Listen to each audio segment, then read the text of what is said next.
Posteriormente al desarrollo que hicieron Sócrates y sus alumnos más importantes, Platón y Aristóteles, en este sentido esquemático de la historia de la filosofía encontramos lo que se conoce como las escuelas helenísticas. Las escuelas helenísticas se nos dice que se desarrollaron una vez que hubo tensión política en las ciudades-estados griegas, después de que Alejandro Magno conquistara una gran cantidad de territorios, hubo problemas, ya no había un orden político. Y entonces el enfoque pasó de ser un enfoque general del bien común a ser un enfoque individual. Y es entonces cuando surgen lo que se conocen como las escuelas helenísticas. Las escuelas helenísticas son corrientes filosóficas que desarrolla un personaje y que después otros se van sumando a ellos, ¿sí? Son escuelas en el sentido de que hay un maestro, un iniciador y hay personajes que son alumnos y que van a continuar con el legado, aumentando a veces o refinando algunos detalles acerca de las perspectivas que tenían acerca de algunos temas. Específicamente las escuelas helenísticas buscan un enfoque personal, un enfoque práctico de la filosofía, en contraposición, por ejemplo, con las posiciones de los presocráticos o de Sócrates, incluso las posiciones del mito, en lugar de buscar una comprensión general de cómo es el mundo, buscan una perspectiva práctica que los ayude a vivir día con día. Y encontramos entonces estas escuelas que por lo común son tres las más importantes o cuatro las más importantes de su tiempo. Dentro de ellas encontramos el cinismo, el epicureísmo, el estoicismo y el escepticismo, ¿sí? El cinismo buscaba en su tiempo una vida conforme a la naturaleza, olvidándose de riquezas y de buscar una vida simple. Entonces tenemos el caso del cinismo, pero que difiere un poco del estoicismo o del epicureísmo. En el cinismo encontramos sobre todo el personaje que más se menciona a Diógenes el cínico o Diógenes el perro, que se decía que vivía en un tipo de barril y que tenía pocas posesiones. Ahí también podría haber una crítica en la razón por la que Diógenes se hace cínico. Algunos dicen que es porque en su tiempo perdió las riquezas que tenía y entonces no le quedó de otra más que hacerse con un tipo de vida más conforme a la naturaleza. Y hasta ahorita la palabra sigue llegando hasta nuestros días. Cuando alguien hace una acción que por ejemplo nosotros consideramos incorrecta y esta persona le da igual, esta persona decimos que es un cínico. Y esto se puede ver claramente, o quizá la palabra viene por las anécdotas que muchas veces se retoman de Diógenes, que no fue el iniciador del cinismo, pero fue el que se considera el máximo representante. En aquella época, por ejemplo, ya habíamos hablado anteriormente de la posición de los filósofos en torno a si el mundo es estático o es dinámico. Supongamos que alguien tiene la perspectiva de que es estático y entonces tiene argumentos sólidos para defenderlo. ¿Qué hace? Va y esta persona le habla a Diógenes y le dice: Diógenes, ¿sabías que el mundo es estático, que en realidad no hay movimiento? ¿Y qué es lo que hace Diógenes? Simplemente se para y se echa a andar. Con eso queriendo dar a demostrar que si hay movimiento, ¿no? O dándole igual el aspecto teórico. Aquí obviamente en términos analíticos habría que distinguir entre la cuestión abstracta y la cuestión práctica. A pesar de que abstractamente algo lo podamos dividir hasta el infinito, y la vida práctica, la forma de medir es otra. La acción es diferente al ámbito meramente abstracto. Otro ejemplo de las anécdotas de Diógenes es cuando lleva un pollo y se los va mostrando a todas las personas y dicen: he aquí el hombre de Platón. ¿Por qué? Porque Platón definía al hombre como un animal bípedo, y entonces un pollo entra dentro de esta definición de Platón de un animal bípedo. O la anécdota de cuando va con una lámpara buscando a un filósofo, ¿sí? Dice que está buscando a un filósofo y que no lo encuentra. Y hay un montón de anécdotas más de Diógenes. Quizá de las más sonadas es aquella cuando Alejandro Magno se acerca a él, cuando él está descansando en un lugar y se pone enfrente de él y le dice: puedes pedirme lo que quieras, yo soy Alejandro Magno. Y entonces Diógenes le dice: te pido que te apartes y que me dejes de tapar el sol. ¿Sí? Y incluso ahí se menciona que muchas veces Alejandro Magno decía que si no hubiera sido Alejandro Magno hubiera querido ser Diógenes. Entonces Diógenes apunta a la idea de que no requerimos nada más allá de ciertos elementos para vivir conforme a la naturaleza. Quizá la palabra felicidad no sea la correcta en este sentido, pero sí el objetivo de tener valores para una vida práctica. Entonces, ¿dónde se puede ver esto? Cuando le pide a Alejandro Magno que se quite del sol, cuando en una ocasión se estaba masturbando en una plaza y las personas se escandalizan y dice: ojalá fuera tan fácil sobarse la barriga para dejar de tener hambre, porque dice que pues hay necesidades naturales que se tienen que satisfacer. Cuando él tenía un cuenco para tomar agua y después ve que unos niños van y toman agua haciendo un cuenco con las manos, y dice que estos niños lo han superado en humildad y entonces decide dejar el cuenco y nada más quedarse con la túnica. Y en esa frase, cuando le dicen a Diógenes: si aprendieras a adular al emperador no tendrías por qué comer lentejas, cuando lo ven comiendo lentejas, y él responde: si tú aprendieras a comer lentejas no tendrías por qué adular al emperador. ¿Sí? Ahí tenemos una reflexión importante que nos puede servir incluso en la vida cotidiana. Hasta qué punto algo es necesario, hasta qué punto el lujo es necesario y qué nos implica el tener una cierta comodidad, probablemente una cierta comodidad, una cierta acción, un cierto estado de cosas podría implicarnos una acción que no nos gustaría si viéramos qué es lo que implica, así como el caso del plato de lentejas. Entonces, en el caso de las anécdotas de Diógenes se puede ver claramente esta perspectiva que hasta nuestros días le llamamos cínica. Por ejemplo, cuando alguien llega tarde, le preguntas: oye, ¿por qué llegaste tarde? Y eso, porque quise. Simplemente responde: porque quise, y entonces decimos: ah, es muy cínico. En lugar de pedir disculpas o algo, pero también está diciendo eh, la verdad para él. Entonces, esa es la escuela cínica. Habría que profundizar cuáles son las características y qué es lo que la diferencia de otras para poder dibujarla completamente. Tenemos también la escuela epicúrea, ¿sí? Surgida por Epicuro, donde el punto central, el objetivo de la vida, no va a ser vivir conforme a la naturaleza, como en el caso del cinismo, sino el vivir buscando el placer. Es un cierto tipo de hedonismo. Hedoné, la palabra en griego, quiere decir placer. ¿Sí? Entonces es la búsqueda del placer.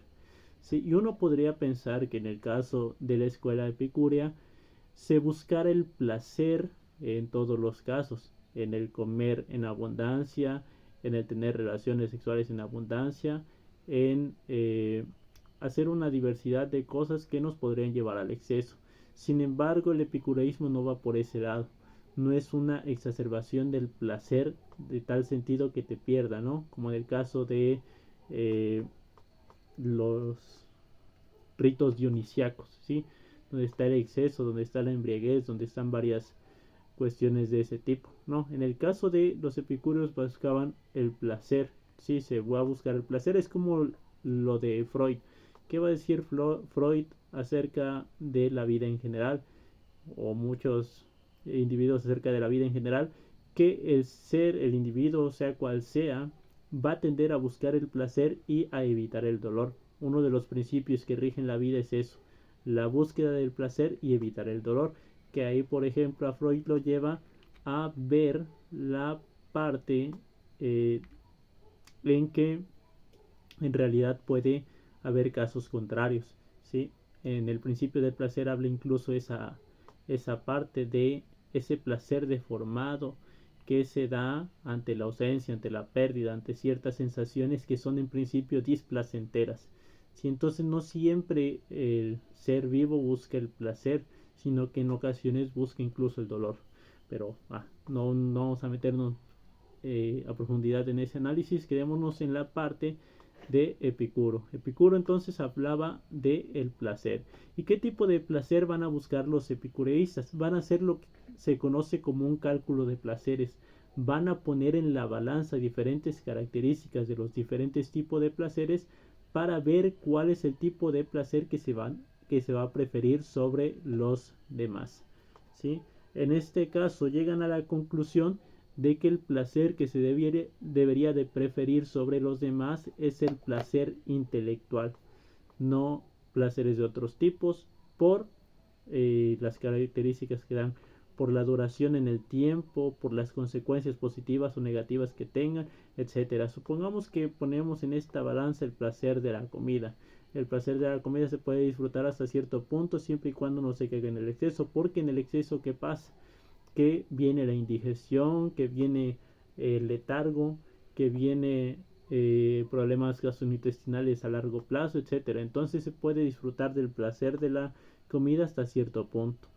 Igual del placer sexual se puede tener, pero también hay riesgos asociados a ello. Si se hace indiscriminadamente, pues vienen las enfermedades, los embarazos, los problemas, incluso cierta insatisfacción, etcétera, ¿no? Igual, por ejemplo, con la bebida. La bebida se puede tomar un poco, pero llegar al punto de la embriaguez te llevaría a tener una cruda, a llevar a cabo acciones que quizá en principio en la sobriedad no se hubieran llevado a cabo, entre otras cosas. Entonces, en el caso del Epicuro específicamente, y después los que lo van a seguir van a afirmar que el placer que es preferido sobre todos los demás es el placer intelectual, porque permanece, dura en el tiempo. El conocer algo nuevo es placentero en sí mismo y no trae consecuencias negativas o no tantas consecuencias negativas como tendrían otros tipos de placer. Entonces el placer, si bien no se limitaría a eso, sí van a preferir el placer intelectual sobre los otros. Pero en todas las escuelas helenísticas, en todas estas corrientes de pensamiento, no solamente van a hablar sobre un tema, porque eso se podría dejar simplemente en una página escrito. Nosotros pensamos tal cosa y actúese de esta forma y ya. No, en el caso de las escuelas también van a tener posiciones sobre una diversidad de temas. Por ejemplo, en el caso de Epicuro específicamente se puede ver el texto que se conoce como la carta a Meneceo, y en la carta a Meneceo incluso habla de la idea del suicidio y de la muerte en general. Nos dice que la muerte en principio no, en su tiempo incluso hay que leerlo en el contexto, no se planteaba la idea de un paraíso o de un infierno, probablemente sí un cierto tipo de lugar donde reinaba Hades, por ejemplo, y puede ser un lugar triste, de pena, etcétera, pero no tendría quizás las mismas características del infierno. Sin embargo, Epicuro planteaba que la muerte es simplemente la ausencia de sensación. Supongamos que somos seres vivos simplemente, donde la muerte simplemente va a ser la pérdida de la conciencia y el cuerpo en putrefacción, etcétera. Entonces, en este caso, la muerte simplemente es la ausencia de sensación. ¿Y qué nos dice Epicuro? Que si solamente es la ausencia de sensación, entonces no hay por qué temerle. ¿Por qué? Porque en la muerte ya no se va a sentir nada. No va a haber ni siquiera un yo que sienta algo. Entonces no tendríamos ni siquiera por qué temer la muerte. Igual habla sobre los dioses. Nos dice que los dioses, si es que existen, ni siquiera se preocupan por el ser humano. Y da incluso citas de personajes anteriores que hablaban de los dioses.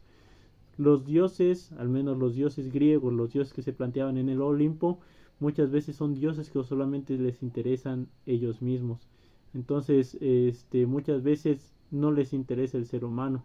Si les interesa, y ahí viene la cuestión de el diagrama de flujo de la creencia en la divinidad de Epicuro, de si Dios sabe que hay mal en el mundo y no puede hacer algo al respecto, entonces no es omnipotente.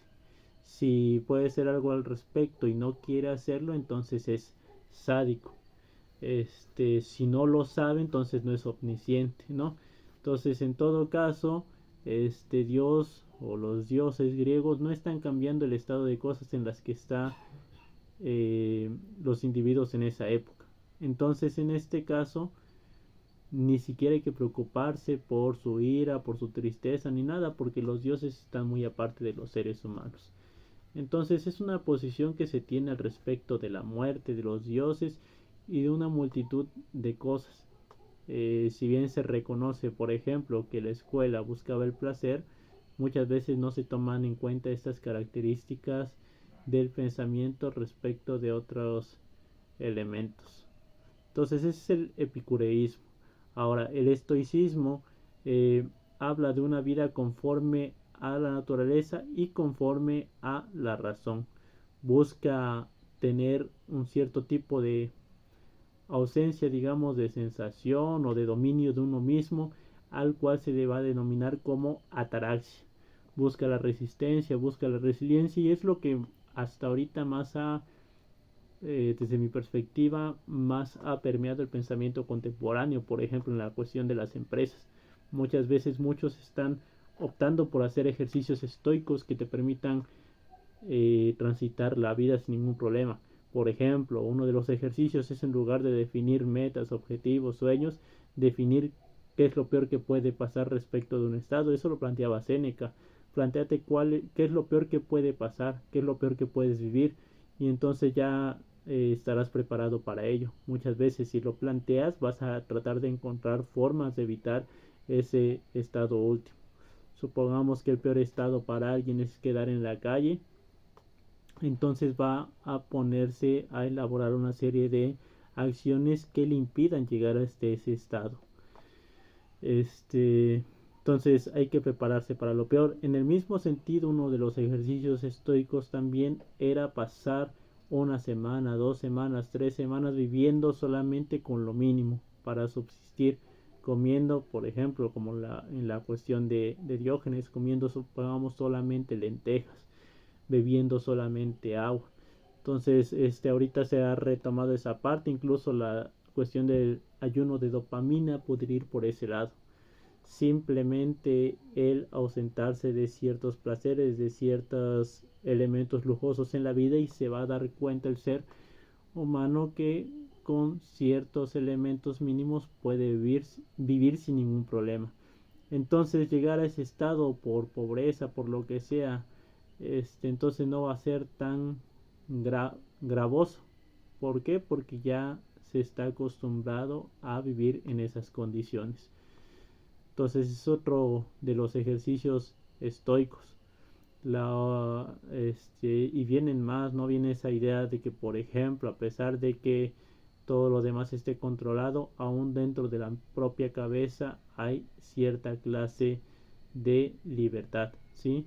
Esto lo podemos ver en el caso, los grandes representantes del estoicismo son Séneca, Marco Aurelio y no recuerdo el nombre ahorita, después lo pongo, de el esclavo que escribió el Enquiridión. Este esclavo obviamente no tenía la libertad que los otros, pero aún así podría ser estoico y podría ser resiliente y tener una vida conforme a la naturaleza y a la razón.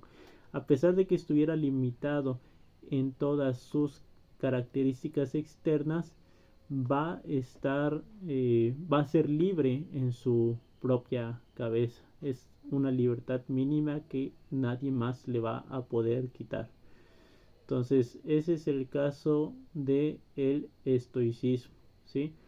Y nos damos cuenta que puede estar en los extremos de la esfera. Séneca era una persona con una trayectoria política importante, pero que después fue exiliado y perdió sus bienes. Entonces sirve para él y sirve también para el esclavo que ha perdido su libertad, que no tiene la posibilidad de ser un hombre libre y actuar conforme quiere en todo caso, sino que tiene que obedecer.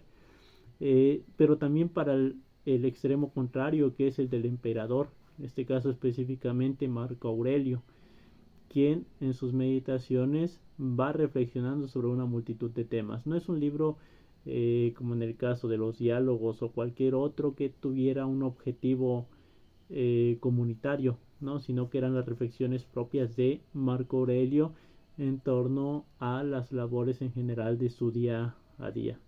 Entonces lo que se busca ahí es eso, la resistencia, la ataraxia, el vivir conforme a la razón. Y es la corriente que más influenció posteriormente a la época medieval o a las siguientes épocas por el auge del cristianismo. Todas estas corrientes surgen posteriormente a las conquistas de Alejandro Magno y tienen su auge hasta la entrada de la Edad Media. La Edad Media surge con la caída del Imperio Romano.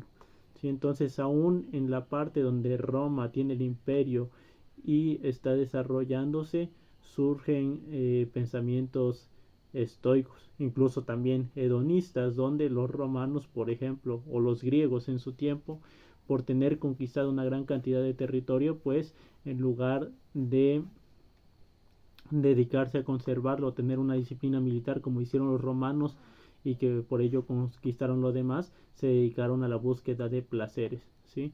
De los banquetes, las orgías y cualquier placer exagerado en ese sentido. Entonces, el hedonismo cobra auge también, no solamente el epicureísmo o el cinismo.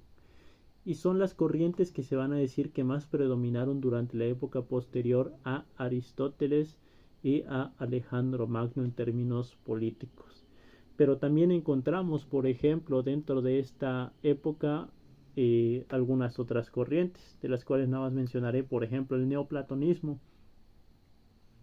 que es una forma en la que se retoma a Platón y se le agregan algunas ideas específicamente por Plotino y algunos autores posteriores que después van a servir para poder unir a la filosofía griega, específicamente el platonismo, con la filosofía cristiana. Algunos autores de la filosofía cristiana de la época medieval pretendían relacionar la filosofía griega, que se decía que habían llegado a un cierto tipo de verdad natural previo al conocimiento del Hijo de Dios. No podrían haber conocido la verdad en el sentido de la revelación. Entonces ellos llegaron a una verdad natural y entonces querían ver cómo conjuntaban esta verdad natural con esta verdad revelada. Entonces el neoplatonismo sirvió mucho para hacer este puente con la filosofía griega. Y tenemos también el escepticismo, específicamente por Pirrón, o el escepticismo pirrónico, que llegaba en última instancia a afirmar que no podemos conocer ninguna verdad, no hay ninguna verdad que sea sustento. Y ante ello, en la época medieval y posteriormente René Descartes, por ejemplo, van a intentar buscar una certeza, alguna verdad indubitable que pudiera dar sentido a las demás cosas, cuando menos una verdad para combatir este escepticismo. San Agustín específicamente lo encuentra en la afirmación de que duda, cuando menos sabe que duda, y si duda es que la duda existe, cuando menos esa verdad se tiene, que la duda existe, entonces ya cuando menos hay una verdad y a partir de ahí se puede construir. René Descartes llega a la idea de el cogito ergo sum, el pienso luego existo. Para profundizar en ello, pues también hay un video al respecto de la perspectiva de la duda metódica, el cogito ergo sum y la moral provisional en René Descartes.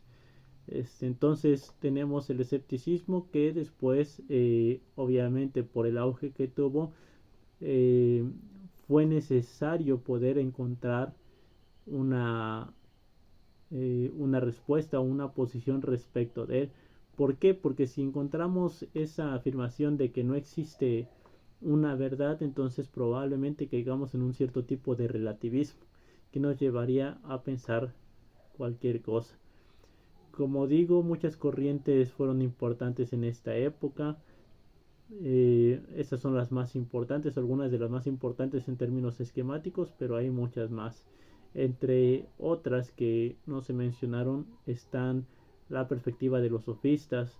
Eran como los protomaestros, eran personas que viajaban por diferentes estados enseñando retórica, y entre ellos había uno que decía que el hombre es la medida de todas las cosas, de las que son en tanto que son y de las que no son en tanto que no son, que no hay una verdad, sino que cualquier cosa se puede defender a través del discurso, etcétera, etcétera, etcétera.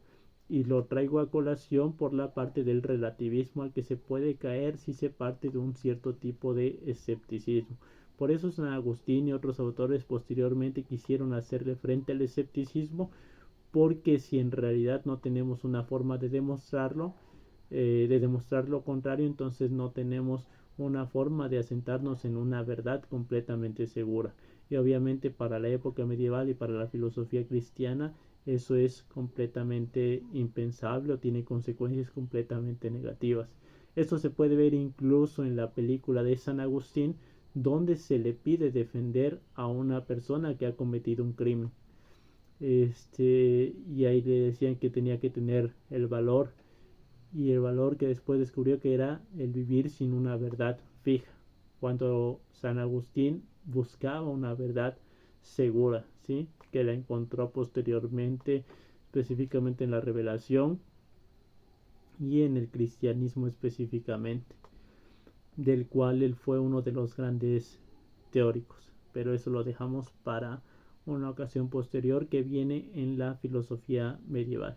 Entonces más o menos es el espectro que se puede ver posterior a la época en la que se desarrollaron sus teorías Sócrates, Platón y Aristóteles, los presocráticos y contemporáneos de todos ellos. Toda esta parte que da fin a la filosofía antigua y que sirve como base para la filosofía medieval.